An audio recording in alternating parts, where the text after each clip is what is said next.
नमस्कार, मैं इंदु सिंह कला एकेडमी के इस चैनल पर आप सबका स्वागत करती हूँ। आइए आज हम नेट के सिलेबस में शामिल इकाई 7 में पाठ्य पुस्तक के आधार पर जो कहानियाँ दी गई हैं उनमें से आज हम जैनेंद्र की कहानी अपना अपना भाग्य का अध्ययन कर उसके महत्वपूर्ण बिंदुओं को समझने का प्रयास करते हैं। तो आइए मुख्य बिंदुओं को समझते हैं। जैनेंद्र कृत अपना अपना भाग्य कहानी। जैनेंद्र की कहानी अपना अपना भाग्य 1931 ईस्वी में प्रकाशित हुआ था। जैनेंद्र का जन्म 2 जनवरी 1905 ईस्वी में अलीगढ़ के कौड़ियागंज गांव में हुआ था। उनके बचपन का नाम आनंदी लाल था। इनका निधन 24 दिसंबर 1988 को हुआ। कहानी से संबंधित जैनेंद्र जी का एक कथन है। उन्होंने कहा था, कहानी एक भूख है जो निरंतर समाधान पाने की कोशिश करती है। जैनेंद्र हिंदी साहित्य के प्रसिद्ध मनोवैज्ञानिक, कथाकार, उपन्यासकार और निबंधकार थे। इसके अलावे उन्होंने जीवनी, संस्मरण और साक्षात्कार आदि भी लिखे हैं। डॉक्टर रामचंद्र तिवारी के शब्दों में हिंदी के दर्शन, मनोविज्ञान, अध्यात्म और भावनिष्ठा को कला चेतना के साथ संपृक्त करने का श्रेय जैनेंद्र को प्राप्त है। कुछ लोगों का यह मानना है कि यह कहानी कलकत्ता से निकलने वाली विशाल भारत पत्रिका में सन 1929 ईस्वी में इसका प्रथम प्रकाशन हुआ था। अपना अपना भाग्य कहानी संग्रह वातायन कहानी संग्रह में संकलित हुई थी। कहानी का वर्ण विषय। इस कहानी में सामाजिक भीड़ की समस्या का चित्रण है। धनाढ़ उच्च वर्ग के लोगों के द्वारा गरीब, असहाय, कड़ाके की ठंड से मृत बालक के प्रति झूठी दया, सहानुभूति एवं संवेदना का चित्रण है।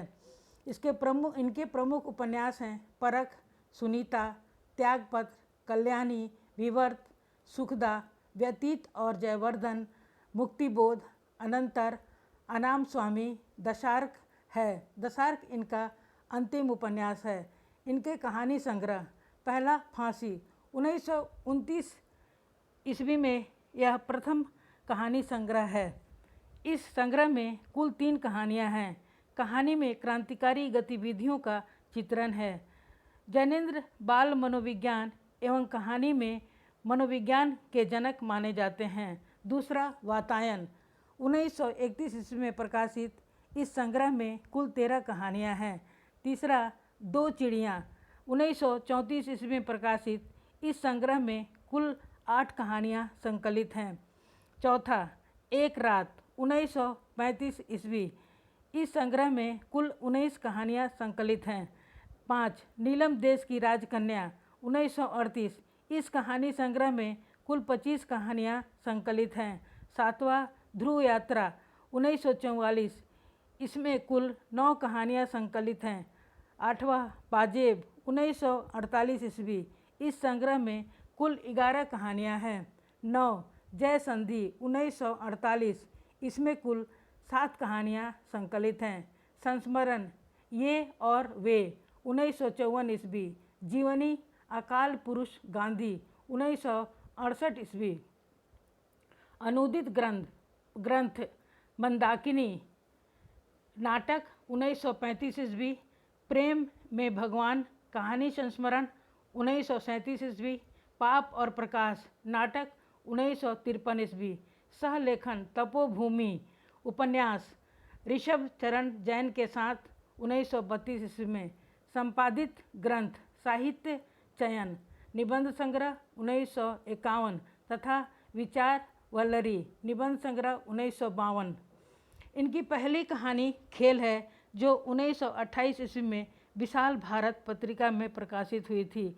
जैनेंद्र ने अपनी प्रथम कहानी फोटोग्राफी को माना है। यह 1927 ईस्वी में प्रकाशित हुई थी। अपना अपना भाग्य कहानी 1931 ईस्वी में लिखी गई थी जो वातायन कहानी संग्रह में संकलित है। यह कहानी संवाद शैली में लिखी गई है। कहानी अपना अपना भाग्य में जैनेंद्र जी ने बड़ा ही मार्मिक ढंग से एक गरीब बच्चे का चित्रण किया है। गरीब बच्चा सर्दी से मर जाता है क्योंकि अमीर लोगों ने उसके प्रति संवेदना नहीं दिखाई।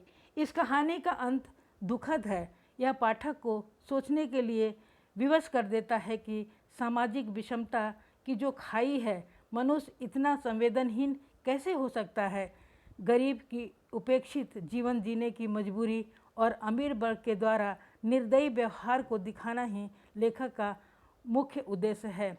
कहानी का पात्र 10 वर्ष का अनाथ बच्चा, कथानायक और कथानायक का मित्र। यह कहानी आत्मकथात्मक शैली यानी मैं शैली में लिखी गई है और यह 4 भागों में है। अपना अपना भाग्य कहानी की समीक्षा।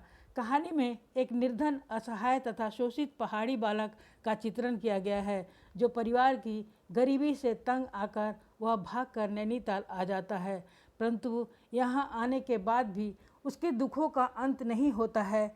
लेखक अपने मित्र के साथ नैनीताल में संध्या के समय घूमने के बाद एक बेंच पर बैठे थे। तभी उन्हें कोहरे के बीच एक काली मूर्ति आती दिखाई पड़ती है। पास आने के बाद उन्हें एक लड़का दिखाई दिया जो नंगे पैर, नंगे सर, मैली कमीज लटकाए अपनी सिर के बड़े बड़े बालों को खुजाता हुआ चला आ रहा है। बालक का रंग गोरा था, परंतु मैला होने के कारण काला लग रहा था। आंखें अच्छी, बड़ी और सूनी थी। दोनों को आश्चर्य होता है कि इतनी ठंडी में यह बालक बाहर क्या कर रहा है। वे उस बालक से अनेक प्रश्न पूछते हैं। उन्हें पता चलता है कि बालक अपनी घर की गरीबी और भूखमरी से तंग आकर अपने एक साथी के साथ यहाँ भाग आया था। यहाँ आने पर उसे और उसके दोस्त को एक दुकान में काम के बदले में 1 रुपया और जूठा खाना मिलता था। लेखक उसके साथी के बारे में पूछने पर वह बताता है कि मालिक के मारने से उसका साथी मर गया। उस 10 वर्षीय बच्चे का मौत के विषय में इतना सहज कथन लेखक को सोचने पर मजबूर कर देता है कि जिस उम्र में बच्चों को खेलने खाने से फुर्सत नहीं होती, उस उम्र में इस बालक की पहचान मौत से हो गई थी। लेखक के एक वकील मित्र थे जिसको अपने होटल के लिए एक नौकर की आवश्यकता थी। इसलिए लेखक उस बच्चे को वकील के पास ले गए। वकील उस बच्चे को नौकर नहीं रखना चाहते थे, क्योंकि वे और लेखक दोनों उस बच्चे के बारे में कुछ नहीं जानते थे। बालक कुछ देर वहाँ रुका और वह फिर वहाँ से चला गया। लेखक और उसके मित्र भी अपने अपने कमरे में चले गए। दूसरे दिन उन्हें समाचार मिला कि पिछली रात एक पहाड़ी बालक की सड़क के किनारे पेड़ के नीचे ठिठुर कर मृत्यु हो गई। ऐसा लग रहा था कि मनुष्य ने न सही, प्रकृति ने शव के लिए सफ़ेद और ठंडे कफन का प्रबंध कर दिया था। लेखक ने सोचा कि अपना अपना भाग्य, और यह सोचकर उन्होंने संतोष कर लिया। डॉक्टर नामवर सिंह के शब्दों में अपना भाग्य मानवीयता के मर जाने की कहानी है। धन्यवाद। आने वाले नेक्स्ट वीडियो में हम इस कहानी का वाचन करेंगे। आप सबने हमें सुना और देखा, इसके लिए बहुत बहुत धन्यवाद। इसे अपने मित्रों को भी शेयर करें और चैनल को लाइक, सब्सक्राइब, शेयर ज़रूर करें। धन्यवाद।